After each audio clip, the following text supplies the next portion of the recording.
यौवन में थी तब हम इस विश्वविद्यालय में पढ़ा करते थे और आज मुझे ये सौभाग्य प्राप्त हुआ है कि मैं यहां से जब मैं एससीए के अध्यक्ष के रूप में चुनाव लड़ रहा था तो मेरे साथ जो सुंदर ठाकुर जी बैठे हैं ये उपाध्यक्ष का चुनाव लड़े। हम लॉ में थे और जब एससीए का परिणाम आया उससे पहले जब चुनाव होता था उससे पहले सभी छात्र संगठन अपना एक सांस्कृतिक कार्यक्रम करते थे और छात्रों को लुभाने की कोशिश करते थे कि वोट्स में पड़े। तो जब एनएसयूए के मैं प्रदेश का अध्यक्ष था तो हमारा जो सांस्कृतिक कार्यक्रम होता था उसमें संख्या तो बहुत होती थी लेकिन जब वोट डालने का समय आता था तो कुछ कम रह जाते थे। तो हमारा जब सांस्कृतिक कार्यक्रम हुआ तो मैं अध्यक्ष का चुनाव लड़ रहा था। मेरे खिलाफ एबीवीपी के लीडर थे रणधीर शर्मा जी, वो अभी विधायक बने हैं। सुंदर ठाकुर जी थे, रामलाल मार्कंडे जी जो पीछे मंत्री थे वो हमारे एनएसयूए के पैनल से चुनाव लड़े और एक हमारे दिल्ली में पत्रकार है, सब लोग चुनाव लड़ रहे थे। और जिस दिन हमारा सांस्कृतिक कार्यक्रम था इस ऑडिटोरियम में नीचे से लेकर ऊपर तक बैठे हुए बहुत तालियां बज रही थी। हमने कहा कि अब चुनावों में हमारे को जीतने की उम्मीद तो कम थी लेकिन परफॉर्मेंस की उम्मीद ज्यादा अच्छी थी। तो चुनाव का परिणाम आया, हमें 300 के करीब वोट पड़े और साथ ही मेरे को सुंदर जी को 250 के करीब वोट पड़े। हम बहुत खुश कि हम कुछ इंप्रूव किए। तो जो नजदीक थे ना एबीपी और एसएफआई की जो चुनाव में हो रहे थे तो वो कोई 40 वोटों से हार गए रणधीर शर्मा जी एसएफआई के स्टेट प्रेसिडेंट से। मेजर बने थे उसमें स्टेट प्रेसिडेंट। एसएफआई के स्टेट प्रेसिडेंट होते थे, वो रो रहे। मैंने बोला भाई रो क्यों रहे हो? कहता मैं अगर आपने वाइस प्रेसिडेंट का चुनाव लड़ा होता तो मैं आज पहली बार एबीपी से यूनिवर्सिटी कैंपस में प्रेसिडेंट बनता, मैं एसएफआई से नहीं आता। तो मैंने उनसे कहा हार के पीछे ही जीत छिपी है। जिस दिन वो विधानसभा आए तो मैंने उनको कहा कि आप अब विधायक बन चुके हैं, याद है जब हम दोनों इकट्ठे चुनाव लड़े थे। इन यादों को हमने इसलिए संजो कर रखा है कि राजनीतिक जीवन में जिस भी पल पर हम विश्व में आगे बढ़े अतीत हमारा हमें याद रहे और भविष्य की जो चुनौतियां हैं उसको सामना करने के लिए हम हमेशा तैयार हैं। हमारी सरकार को बने अभी सिर्फ 5 महीने हुए और हमारी प्रयास है कि शिक्षा के क्षेत्र में क्वालिटी एजुकेशन की दिशा में बढ़ा जाए और उस दृष्टिकोण से हम काफी बदलाव करने जा रहे हैं। कई बार बदलाव अच्छे के लिए होता है लेकिन उसका विरोध ज्यादा होता है। शिक्षा क्षेत्र में टेक्नोलॉजी का इस्तेमाल बहुत ज्यादा होना शुरू हो चुका है। इस बार आप तो रिसर्च वर्क करते हैं, प्री पीएचडी के स्टूडेंट होंगे, पीएचडी के स्टूडेंट्स होंगे, लेकिन हम टेक्नोलॉजी जैसे पॉलिटेक्निकल कॉलेज है, इंजीनियरिंग कॉलेज है, उसमें हम robotic engineering, AI artificial intelligence और मशीन लर्निंग, डाटा साइंस जो भविष्य की टेक्नोलॉजी है।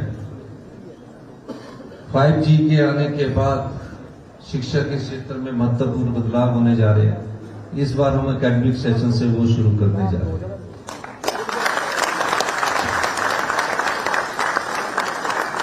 अब बेसिक क्या होता है? जब हम पढ़ते थे तो उसमें 8th के बाद डेस्क मिलते थे। गांव का स्कूल में कोई भी अगर जाए तो उसके बाद डेस्क है, बेसिक क्या है। अब क्वालिटी और बेसिक एजुकेशन में जब बेसिक में कमजोर बच्चा हो जाएगा तो उसको उतना रिप्रेजेंट करने में थोड़ा समय लगेगा। जब वो यूनिवर्सिटी आएगा तब थोड़ा समझदार होगा, उसके आगे स्टेप बढ़ेगा। हमारी सरकार ने फैसला किया कि प्रत्येक गांव में बेसिक एजुकेशन को मजबूत करना है। कैसे करना है? अब मैं 17 साल की उम्र में खुद सीआर बन गया था। हमने हर एक विधानसभा क्षेत्र में 100 करनाल यानी 50 बीघा स्कूल में गांव के अपने छोटे प्यारे बच्चों के लिए डे बोर्डिंग स्कूल इस सत्र से हम शुरू करने जा रहे हैं। उसमें प्री नर्सरी से पहला क्लस्टर हमारा शुरू होगा, प्री नर्सरी से लेकर, और प्री नर्सरी के बाद 8 तक के पहले अभी कैंपस नया होगा और तकरीबन 15 बीघे में स्पोर्ट्स की फैसिलिटीज होगी। उनको धरातल में आने में अभी समय लगेगा, लेकिन उसके लिए हमने 300 करोड़ के बजट का प्रावधान कर दिया है। उसके लिए भी आज कैबिनेट मीटिंग में हमने प्रस्ताव लाया है। यही नहीं हम रुक रहे हैं, और भी गांव का गरीब बच्चा अगर मेरिटोरियस है तो पैसे के आर्थिक तंगी के अभाव में वो उस शिक्षा ग्रहण करने से रह ना जाए, इस दृष्टि से हमने सरकार ने फैसला किया। अगर वो +2 के बाद नीट पास करके एम्स में जाता है, आईजीएमसी में जाता है, डॉक्टर बनता है, तो डॉक्टर की फीस 1 लाख रुपया आजकल सरकारी स्कूलों में होती है। उन गरीब बच्चों के लिए किसी पर वो सहानुभूति के निर्भर ना रहे, हमने 1% ब्याज की दर से पीएचडी तक की पढ़ाई का लोन का इस्तेमाल उन आर्थिक जिनकी मजबूती ने उन बच्चों के लिए हमने किया है, ताकि वो पढ़ने में उनको दिक्कत ना आ सके। विश्वविद्यालय परिसर में जितने भी विश्वविद्यालय हैं, जब से ये प्राइवेट विश्वविद्यालय खुले हैं, क्वालिटी में थोड़ा फर्क आया है। अपनी डिग्रीज हर एक विश्वविद्यालय दे रहा है, और पहले एचपी यूनिवर्सिटी का एक ही कैंपस हुआ करता था, कोई रीजनल कैंप सेंटर नहीं हुआ करता था, कोई दूसरी यूनिवर्सिटी नहीं हुआ करती थी। पूरे हिमाचल के छात्र इसमें आया करते थे, नॉर्थ इंडिया के छात्र इसमें आया करते थे।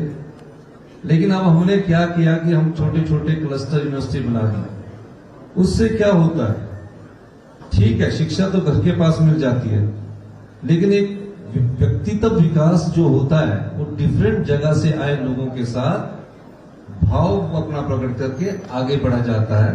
हमारी सरकार इस दृष्टिकोण से भी सोच रही है। यही नहीं, कोई बच्चा पढ़ाई से महरूम ना हो जाए। 6000 अनाथ बच्चे हैं।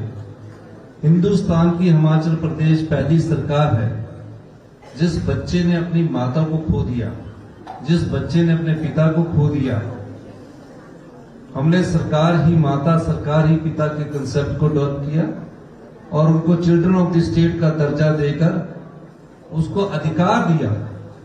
उसको किसी की दया पर निर्भर होने की इच्छा पर नहीं छोड़ा, उसे अधिकार दिया कि जब बच्चा पैदा होते ही अगर अनाथ हो गया तो उस बच्चे का पूरा ख्याल हिमाचल प्रदेश की सरकार रखेगी और 27 साल की उम्र तक रखेगी। 27 साल की उम्र तक रखेगी। क्या अधिकार है? छोटे बच्चे को पालने के लिए मां की जरूरत होती है, जो अपनी मां और पिता को खो देता है। हमने कहा जब तक वो 2 साल का नहीं होगा, एक नर्स उसके साथ हमेशा रहेगा। जो बच्चा 18 साल की उम्र पार करके कॉलेज की पढ़ाई करना चाहता है, कॉलेज की पढ़ाई के बाद आपकी यूनिवर्सिटी में आके पढ़ना चाहता है, उसकी फीस का पूरा खर्च हिमाचल प्रदेश सरकार देगी। उसके हॉस्टल का पूरा खर्च हिमाचल प्रदेश सरकार देगी, क्योंकि कंसेप्ट हमने डेवलप किया है चिल्ड्रन ऑफ द स्टेट का, कि वो राज्य के बच्चे कहलाएंगे जो अपनी मां और पिता को खो चुके होंगे, चाहे वो अनाथ आश्रम में रहते हैं या अपने रिश्तेदारों के पास रहते हैं। 4000 रुपया महीना उसको पॉकेट खर्च का सरकार देगी। एकेडमिक घूमने के लिए कि हम अपने बच्चों को अपने परिवार में ले जाते हैं, कि सर्दियों में हम केरल जाते हैं, गोवा जाते हैं, या प्रदेश देश के किसी भी भाग में जाते हैं। तो उस अनाथ बच्चे ने तो अपनी माता को खो दिया, पिता को खो दिया, उसकी कौन केयर करेगा? हमने उनको बाई ईयर साल में 15 दिन घूमने के लिए सरकार सुविधा उपलब्ध करवाएगी और 3 स्टार होटल में रहने की सुविधा उपलब्ध करवाएगी।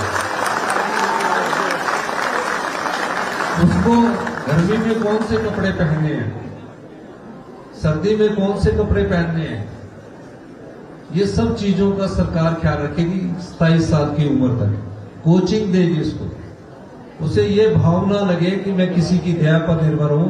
ये हमारी सरकार का दायित्व हमने कानून के द्वारा किया। तो ये 5 महीने में हमारी सरकार समाज के अंतिम व्यक्ति तक पहुंचने की कोशिश कर रही है। हालांकि हमारी आर्थिक हालत ठीक नहीं है। जब भी विश्वविद्यालय में पैसे देने की बात आती है, जो प्रोफेसर है, जो एडमिनिस्ट्रेटिव ऑफिसर्स हैं,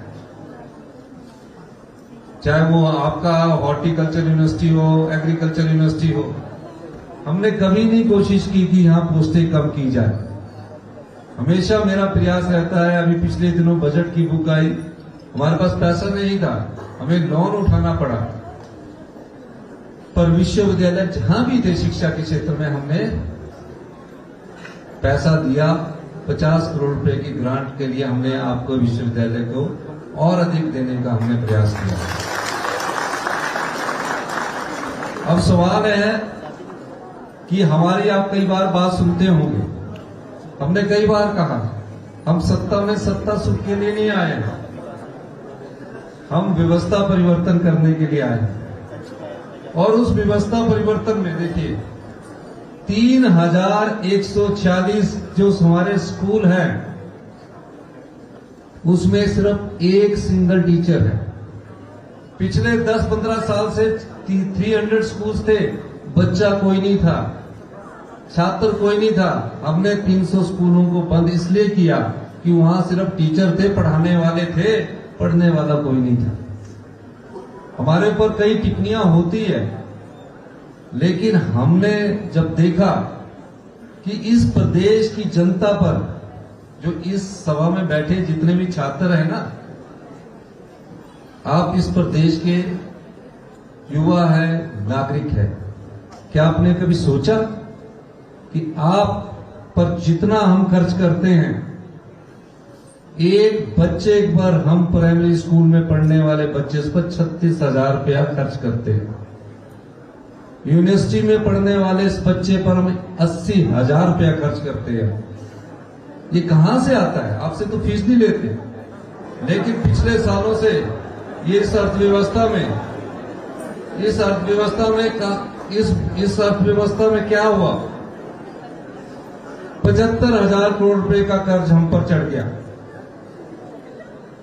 और 75,000 करोड़ रुपए का कर्ज करके जो हमारे संसाधन थे उसका सदुपयोग नहीं किया गया। आज प्रत्येक हिमाचली पर 92,840 रुपए का कर्ज है। अब इस कर्ज को कम कैसे करना है, उसके लिए हमें कड़े फैसले करने पड़ेंगे और युवा साथियों का उसमें ज्यादा साथ चाहिए। क्योंकि अगर इस प्रदेश की अर्थव्यवस्था को अपने पैरों पर खड़ा करना है तो हमें कम से कम 4 साल लगेंगे। और आज हमने जो नींव अपने बजट के द्वारा, ग्रीन बजट के द्वारा प्रस्तुत की है, आप ये अंदाजा लगाइए कि आने वाले सालों में अगर हम इस दिशा में आगे बढ़े तो 10 साल में हिमाचल प्रदेश हिंदुस्तान का सबसे अमीर और समृद्धशाली राज्य है। और हमारी सरकार ये प्रयास कर रही है। आज मैं सभी हमीरपुर छात्र के जो लोग हैं उनको बहुत बहुत शुभकामनाएं देना चाहता हूं, क्योंकि आप सब लोग आए, आप सब लोगों ने हमसे अनुरोध किया। मैं सिर्फ इतना ही कहना चाहता हूं, छात्र की पहचान सिर्फ छात्र से होती है, पर अपनी संस्कृति को संजोए रखना भी अपना एक दायित्व होता है, यह हमारा कर्तव्य भी होता है। इसलिए आप लोगों को जो यहाँ आए हैं, हमीरपुर छात्र संघ के अध्यक्ष को, सब लोगों को मैं एक बार पुनः बहुत बहुत शुभकामनाएं देता हूं। मैं तो खाना धाम भी चाहता था, लेकिन कैबिनेट मीटिंग है, इसलिए मैं आपसे इजाजत दूंगा। आपका बहुत बहुत धन्यवाद। जय हिंद।